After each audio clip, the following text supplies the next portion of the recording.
So, day two of free agency finished, and there's a lot to talk about right now. First, what I want to say is I do not like what the Trailblazers are doing. In my opinion, if they, I'll explain right now, but if they do what they say that they're doing, then they're gonna be the probably the most hated franchise in the NBA. And what I'm talking about right here is that the Trailblazers have been looking at Dame and saying, okay, we don't want to send you to Miami because they're not going to give us enough back for you. So, what we're going to do is we're going to look past Miami and go to other places that might give us a better return when we trade you. Now, I know that some people might be like, oh, that's perfectly logical. Why would you get mad at the Blazers for doing that? Right? The reason why is because Dame has been there for, I think it's been 12 years in Portland. He spent his entire career there. He's been the best player on your team, has reached you to the conference finals with subpar teammates, and has completely reformed your franchise as a player, right? Like, positively. And now just gave you the best season statistically of his career. And what you want to tell me is that when he asks for a trade and he says, yo, I don't want to go. No, he's been in Portland for like 10 or 11 years. But when he says, yo, this is the place where I want to go to.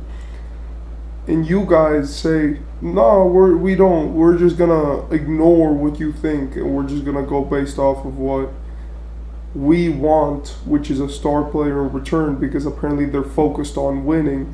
In my opinion, that's horrible.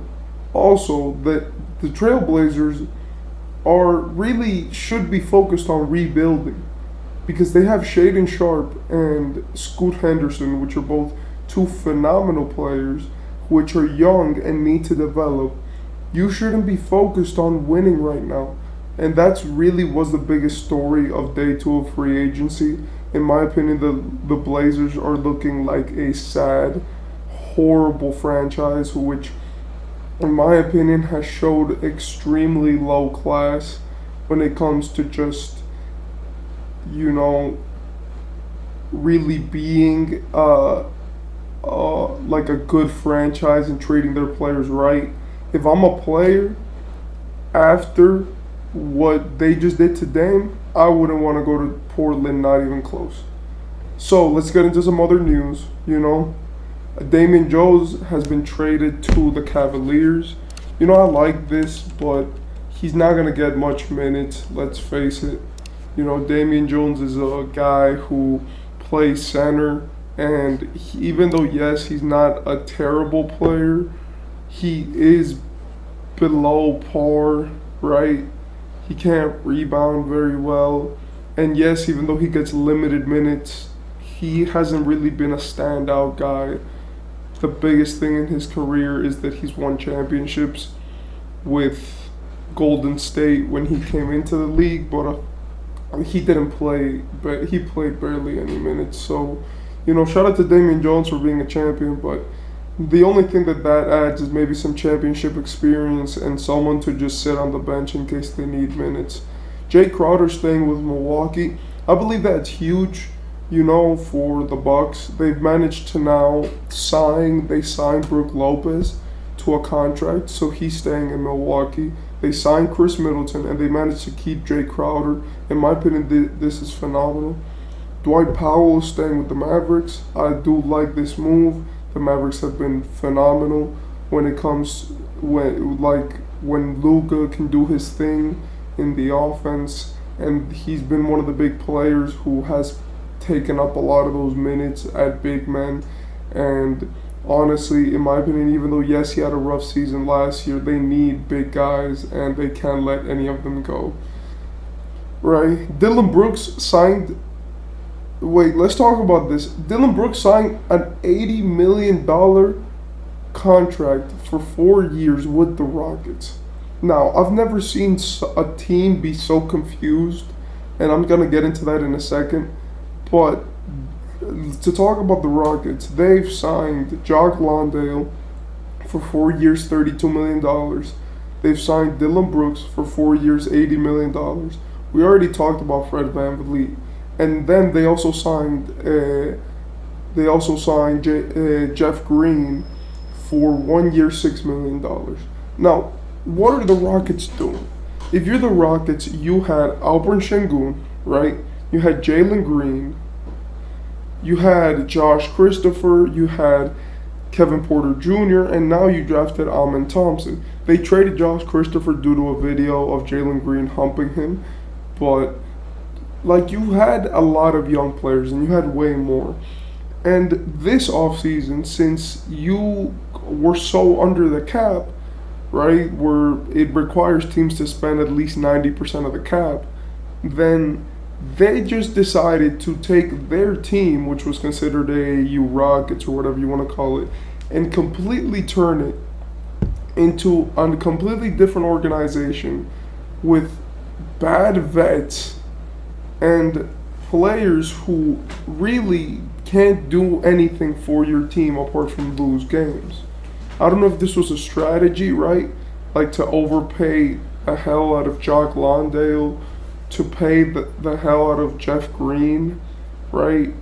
And I mean, like, Jeff Green is a good vet, but maybe the strategy here is like get players to transform your players into better players. But I don't see the reason here. If I'm the Rockets, I'm starting my young guys, and in my opinion, I do believe that there is something to say for this franchise when they're just giving out contracts like if it's nothing, and they're expected now to like fit all these minutes of all these players who they just played really big bags to, mixed in with the young guys. I'm glad they have Ime Udoka, which is a phenomenal coach, which will probably make it work. But you've just locked up like all these players to 4-year, 3-year deals. So unless you want to trade them in the future for assets, then I don't know what you're going for. Like maybe you just did this so that these players have good seasons and then you can trade them after, but I don't understand it. Russell Westbrook signed with the Clippers. This is really cool. He signed for 2 years, $8 million. He basically took a really low contract, and in my opinion, this is just to prove himself. It's obvious that Russell Westbrook could have gotten a lot of money, but he wants to be in LA. So, and also the second year of his deal has a player option on it. So in my opinion, he's just doing this, right, getting paid this little because he knows that he has like 3 years left in the tank, right, of good years, or 4 years. So maybe he just took this small contract, right, to play 1 year where he plays phenomenally. His team wins a lot of games because the Clippers win when he plays, and that's just a fact. And then maybe next season decline his player option and get like a $12 to $20 million deal when there's more teams with cap space next season. So in my opinion, I think that Russell Westbrook is playing the long game. I think he's betting on himself, and I think he's taking the small contract because since no team wants to pay him after what he did in the Lakers, just to, put the chip in people's brains of, hey, I'm coming and I'm still as good as I was, right? And Josh Christopher was traded because of the humping video. Jalen McDaniels is signing with the Raptors for 2 years, $9.3 million. In my opinion, this is just a good signing. I do believe that Jalen McDaniels, I'm sorry. But the Raptors, I don't know what they're doing. They've signed some players, they've kept some players, but it just really seems like they're just going to let the young guys really run their team. KJ Martin was traded to the Clippers for 2 second-round picks. I like this for the Clippers. The Clippers barely lose anything, and they get a player which can actually put the ball on the floor, get some creative dunks in, and actually just play some minutes at guard, which is something that they needed, especially just when one of their guards didn't work. It was either you live or die by Norman Powell or Russell Westbrook. So in my opinion, I like them doing that. Dante DiVincenzo got a 4-year, $50 million contract with the Knicks. I do believe that he just did this to because the Knicks gave him that much money just so he would come to their team because of the connections. You know, the Villanova boys are back.